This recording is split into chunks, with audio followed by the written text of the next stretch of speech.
when I saw my face on the poster, I was alone. Like it's now sunk on me that I am here alone with no one to help.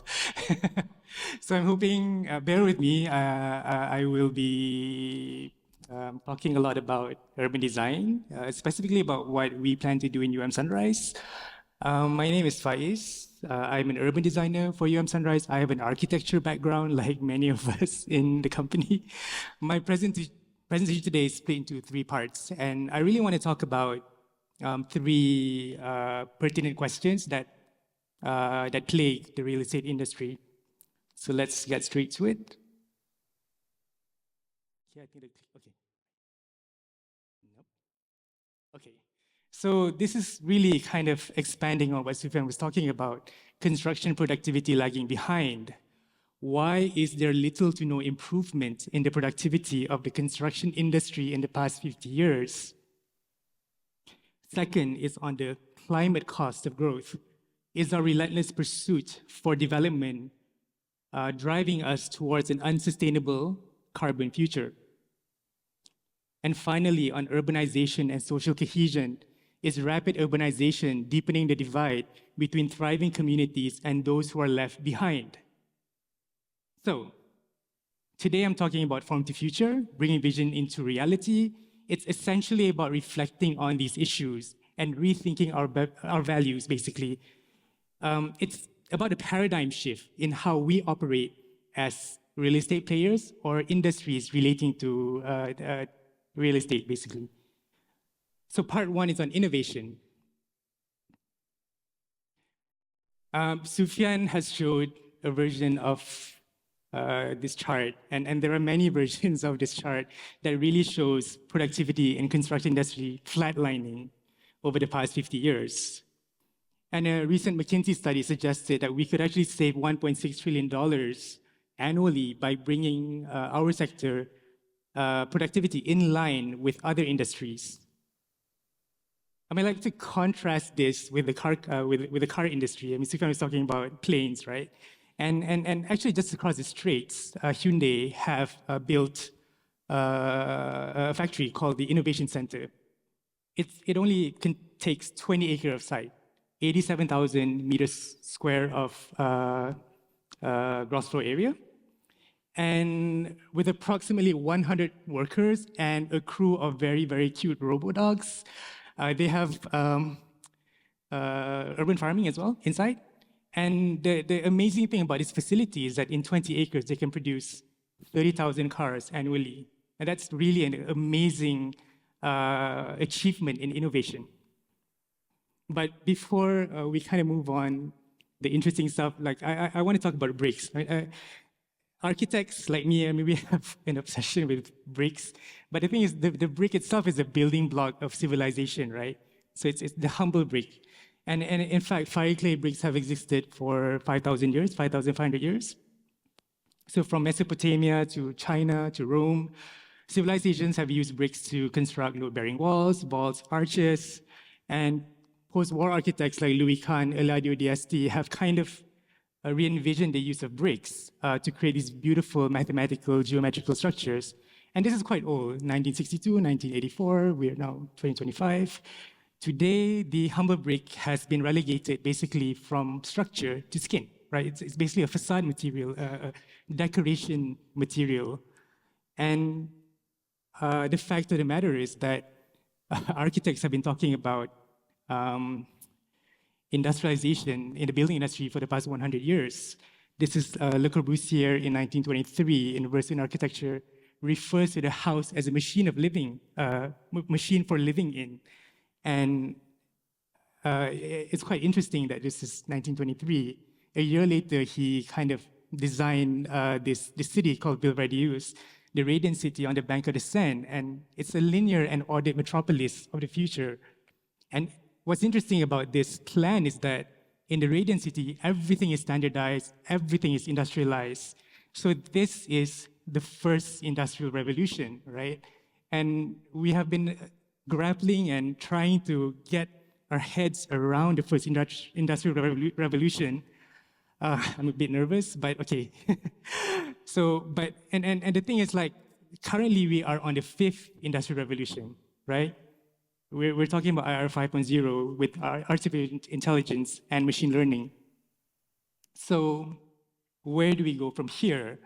I mean, we've been talking about the same thing for 100 years, but we have not really progressed as an industry. What do we do? And I think the answer is yes, looking towards the future, but also kind of learning from our past. From the kampung house to the shop house, there's a lot of things that we can really learn about how to build things sustainably. Our first proposition is the idea of iterative prototyping, an approach where a product, the house, right, is continuously refined, tested, and improved. Secondly is on modularization, which is not really rocket science. We've been building with IBS since maybe the 40s or 50s. And modularization can be something as simple as thinking about waste that we generate from a construction industry. Or it can be about how buildings are arranged and configured. So this is an example where a module of 8 can be arranged into an infinite possibility on different site conditions.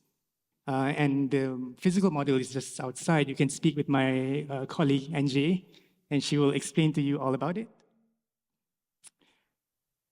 From prototypes, then we can start to think about standardization and scalability. There are many technological innovations that we can apply in terms of how buildings can be industrialized and built, from prefabricated, pre-finished, volumetric construction, that's a mouthful, to innovations in building technology with cross-laminated timber.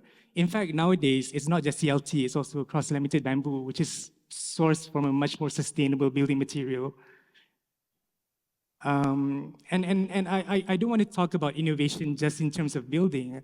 I also feel that it's really important, especially from understanding from Charlie just now, right, urbanmetry, about how urban informatics and the digital twin can enable smarter urban planning by using data in virtual modes. And this is taken from a book that my friend Jason Pomeroy gifted me. And the book is really on the digital twin, right? The book is called Hardware, Software, and Hardware. Right? Okay, I don't want to get this wrong, Jason. So digital twinning for more sustainable built environments. And the idea is that we can start to map out key urban indicators, physical, environmental, infrastructural, cultural, right? And what this does is it helps us to optimize city systems. So we kind of have to think about real estate beyond the product, right? We need to think about it in terms of how it's an integral part of the city. And then we can simulate different scenarios, right? So the whole advantage of having a digital twin is that we do not have to test it out physically and realize it doesn't work. So we can test it out and see that it works, and then, okay, let's implement it. Okay, so my second part is on resilience, and I'm probably going to be a bit provocative here and talk about AI, which has been in the forefront of the real estate conversation in Malaysia in the past 1 year. I think NTR has changed a lot of things about how we think about renewable energy, and the demand for data centers and AI, it's all coming our way, right? But have we really thought about the climate cost of AI? In particular, AI actually uses, data centers uses a lot of energy and water, and it has a growing carbon footprint. So even though it's inarguably an integral part of us moving forward, right? The fifth industrial revolution, but I think we can't really remove the conversation from the risk to climate. So I'm just going to try to illustrate this in a fun way and just talk about a hypothetical 100 megawatt data center. So 100 megawatt data center emits 650,000 tons of carbon dioxide annually. And this can power 87,500 homes, right? And this, if you want to power this by solar, we need 1,250 acres of land. Incidentally, it uses 850 megaliter of water annually. And this is assuming it uses a water-cooled system, not an air-cooled system. Interestingly, 850 megaliter is 60% of the volume of Petronas Twin Tower. And here is the crazy thing currently used from potable water. So drinking water is actually being used to cool our buildings. So obviously, I mean, I've talked about how data centers are an integral part of the world's IT infrastructure, but, and incidentally, 3,000 megawatt of data centers are being planned in Malaysia. 1,200 megawatts are already underway. So what do we do? At Sunrise, we feel that there are opportunities towards building mission-critical infrastructure while addressing the key issues of climate resilience. The opportunities are in plain sight. So, okay, I'm gonna do something else now and talk about a hypothetical master plan. Let's say the master plan is 18 kilometers square. I'm gonna move here now. All right, so in a typical 18 kilometers square master plan, we would have 1 kilometer square of ponds, right? And we will have 2 kilometers square of parks, 6 kilometers square of roofs, 125,000 people living and working in 18 kilometers square. So this isn't a particularly dense city, but it has quite a lot of people living and working. So what does this mean? So when we think about the embodied energy within an 18 kilometer square site, which isn't really big, right? The potential is 1.2 million kilowatt peak of solar energy, 54,000 megaton of solid waste annually, 4.5 million cubic meter of sewage, 36,000 megaliter of rainwater that would otherwise just be flushed out to the riverway and cause floods, 4,400 megaliter of recycled water, 515,000 gigajoule of energy from waste, and 2,000 ton of carbon dioxide offset naturally from just the parks, right? Just not a lot, but it's something. So I like to put in a proposition, and it's not just an environmental solution, it's a business solution, right? So the idea essentially is to look at a closed loop system, a cradle to cradle infrastructure system where waste generated from houses and factory, so the waste is basically converted back to water and power. And there are technologies available to do these things. It's not particularly original, right? But the idea is that as developers and as town planners and as government, we can think about it, take a step back and think about how everything can be linked back, right? So we know for a fact that industries need power, they need water, and power and water are two resources, as Charlie said, they are not infinite, they are finite, right? So there is a business case for using basically recovered energy and water from waste, and also to think about rainwater that comes to the site, funneling back this into the industrial park. And of course, we have the parks that generate some carbon offset, sorry. Okay. So the last part, so I have 10 minutes left, is on inclusivity. So I just want to talk about the suburban experience. I grew up in a suburb of Kuala Lumpur. It's now no longer a suburb, but in the 90s, it was a suburb. And I feel that now I've moved out to a suburb further away, and I feel that the suburban experience for many of us is increasingly a very isolating experience.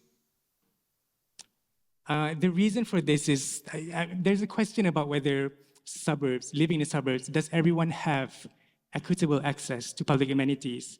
And, sorry, oops. Okay, right. So the thing about suburbia is that we have these roads and infrastructure that basically cut up the site, and it creates this idea or this impact, a sequestration of people based on number one, income group, and number two, whether people have the mobility or access to public spaces. And I'm not just talking about the divide between the haves and the have-nots, right? When we think about access, equity, equitable access to public spaces, for example, your grandparents who can't drive, right? And they're stuck at home. They don't have access to public spaces because they are immobile. And what about children? You know, a 2-year-old kid, right? They're not allowed to get out of the house. And I'm kind of reflecting back about how I used to grow up in in the 80s and 90s. I'm quite old, by the way. It was a very different time, I feel, in the 80s and 90s. And I'm being very nostalgic here, but I've been thinking a lot about the situation, and I'm kind of thinking about how cities used to be designed. This is the Nolly map of Rome in 1736. And what's interesting about this map is that it shows the morphology of urban spaces in Rome. So it's a figure ground diagram where white basically means it's public, black means it's private. And what's interesting about Rome is that it's a network of streets, piazzas, and public spaces. And the public spaces are also public buildings, the churches, right? So you can see, so these are basically the colonnades in the churches, right? And when we think about successful urban areas, it is quite apparent in terms of how these cities, the streets, and open spaces are being designed. So this is true of Venice, it's true of London, it's true of Paris and Barcelona. These cities are designed for people. So then let's take a step back and ask ourselves, like, who are we designing cities for today? And I think I don't want to be too what's the word intellectual about this, but we understand that there is a critical need to move infrastructure. We have to have infrastructure to move people, to move goods, but at the moment we are really designing cities for cars, right? So that is a fact, right? And there are a lot of issues with designing city for car. To me, the biggest issue is the fact that land utilization is very, very poor. And this idea of the car-centric city has been talked about for many, many years. So this is an interesting book because it talks about the Las Vegas Strip the Strip to Vegas to compare it with the Piazza to Rome, right? So there was a time when we were so obsessed with the future of the industry about cars that we were designing cities based on how we perceive it from the vehicle. But there is a consequence to this, and this is an aerial view of something very familiar to many of us. This is Penchala Link. Yeah. And I live quite close to this place, and there used to be one spaghetti, and now there's like 20, right? and it's kind of insane when to think about it because I mean, you have 3 Damansaras that are basically being cut off by this kind of network of infrastructure. You really can't walk from Empire Damansara to Damansara Perdana without, risking yourself being run over by a car. And I think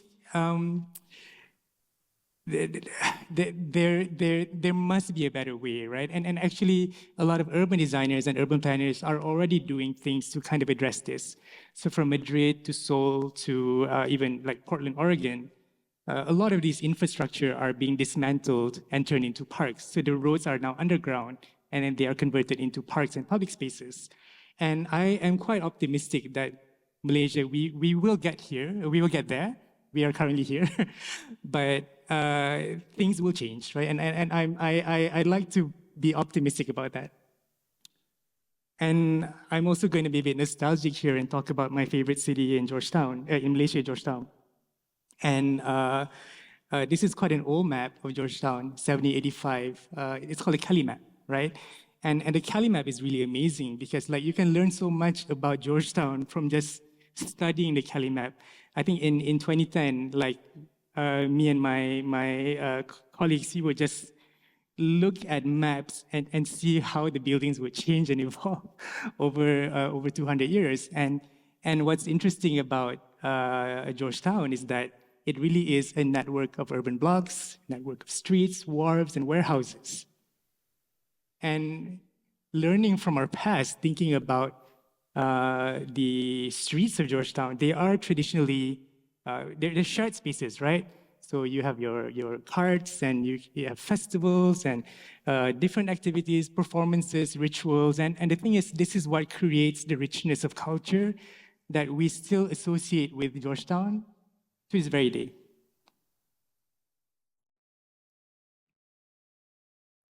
All right, so, oh, wait, I'm not supposed to see that. Okay. All right. So what is next, right? At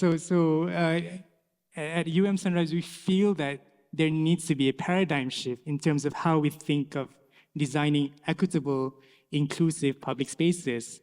And number one is a very simple idea is just to design parks for everyone, right? So you design parks for your 2-year-old kid, you design maybe for the skaters who are 17 to 25 or maybe 40, you design for the elderly, and everyone uses public spaces differently. And you're just thinking about how everyone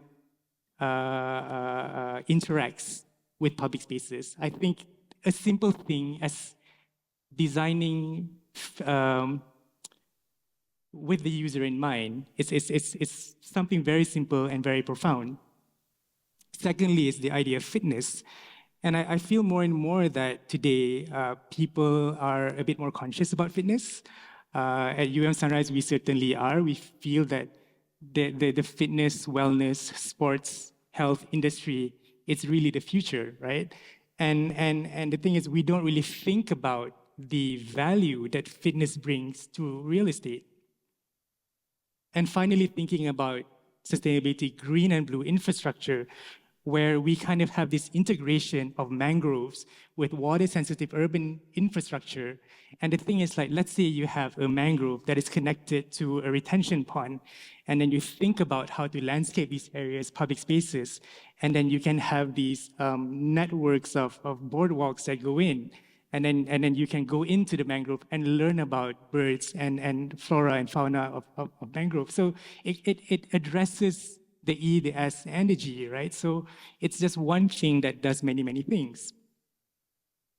And I just want to talk about the indicator of livability, specifically in relation to Kiara Bay, which is a township that we have in Kepung, right? And when we think about the indicators of livability, what are they? So we have defined for Kiara Bay 5 key indicators. Number one is on technology. Secondly is on livable neighborhoods and inclusive community. Number 3 on accessibility and sustainable mobility. Number 4, diverse and sustainable local economy. And finally, sorry, that's number 3, is it? Education and wellness. And finally, culture and environment. Okay, so the idea, and this is really the application of innovative planning in an inner city scale, right? And we think about compact, livable cities with bountiful public spaces rather than, we just build everything to density. Density is good as long as you give back. But that doesn't solve the issue of suburbia, right? And suburbia is such a huge issue that we have to deal with. And I think it's quite easy for urban planners to think about compact, livable cities and not think about where most of us live, which is environments such as this. So we feel that there is a case for middle-income housing. So on one hand, the standard mode of development, for example, is really looking at these terrace homes, right? Where in a square kilometer, you can maybe fit 2,500 homes, you can fit 10,000 people. And to contrast with that, we have these really high density developments, 20,000 homes, 80,000 population in a square kilometer. But I feel like both have issues. The problem with scenario one is that the land utilization is very, very low. We spend a lot on infrastructure. It takes us a long time to travel, right? So I have 34 seconds left. Okay, I'm almost done. And then on the other hand, we have these high density buildings that rely a lot on mechanical systems, right? So we always hear about issues, they can't take care of the lifts, and then the lifts are breaking down, they can't afford to maintain the houses. So it's really, to us, it's really about thinking big and small, right? Trying to address the issue, understand the issue, and addressing them. So this proposition that you can see outside is really a medium density proposition. It kind of harkens back to the walk-up flats of the old days. But the whole idea is that it's a medium density proposition. It's low maintenance, no lifts, no complex M&E systems. It's adaptable and modular. So I will just like to conclude my presentation with a takeaway. How can we manifest the vision of the future into the built form, and what roles do each and every one of us in this room play? Whether we are developers, policymakers, entrepreneurs, maybe we work in the RE space, right? Investors, academicians. I think all of us really play a role to kind of create better future, form to future, basically. And that concludes my presentation today. Thank you.